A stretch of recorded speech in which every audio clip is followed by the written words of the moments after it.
What's up guys? Happy weekend sa atin lahat. Work mode muna tayo ngayon. Dito ako sa commissary. Tulong lang tayo sa prep para mamaya kapag may umorder, tuloy-tuloy na sila.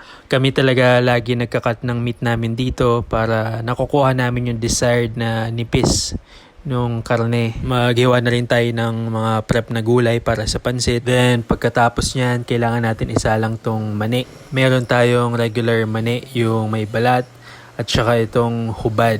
Binibenta natin to per pack of 500 grams or kalahating kilo. So half kilo niya is 115 pesos per pack. At para masigurado natin yung timbang, mas mabuting gumamit ng digital weigh scale. Itong sa akin almost 2 years na yan. Ilang beses nang nabaksak, nabasa, pero okay pa din siya hanggang ngayon. 95 pesos lang to sa Shopee at sigurado matibay. Subukan na to sa negosyo ko simula nung una pa man. Nilagay ko yung Shopee link nito dyan sa baba just in case gusto nyong bumili. Napalamig na natin to ng konti. Tikman natin kung malutong siya. Importante lagi ang taste test syempre. Nilagyan ko na din yan kanina ng asin na pampalasa. So yan, tikman natin. Ayos. Bawang crunch test. Okay din.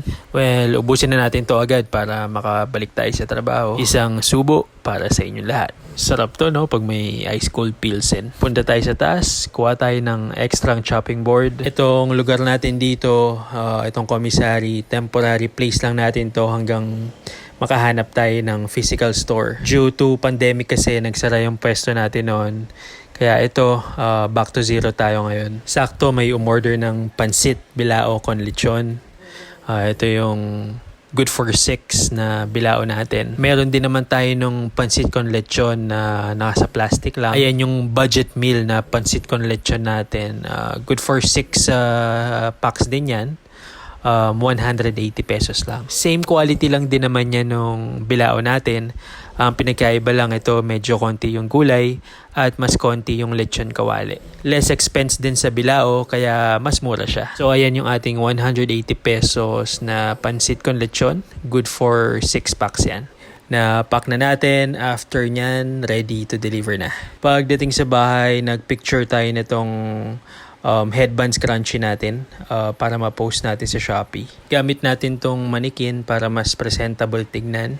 Madami tayong idadagdag na products before Christmas sa Shopee account natin. Meron na tayong ponytails na naka-upload.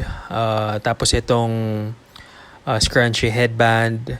Meron din tayong mga jackets, taslan, and microfiber yung fabric. Magkakaroon din tayo ng university jackets colorway, especially yung mga UAAP at saka NCAA schools. Tumulong na nga din ako mag-quality check ng mga ibang jackets natin. Katulad niyan, may bumuka, may nakalimutan tahiin. Ito naman, nagkamantsa siya kaya kailangan linisin. Very minimal lang naman yung mga ganyan, kaya lang kailangan talaga i-double check para iwas tayo sa bad review sa Shopee. And that's it for today.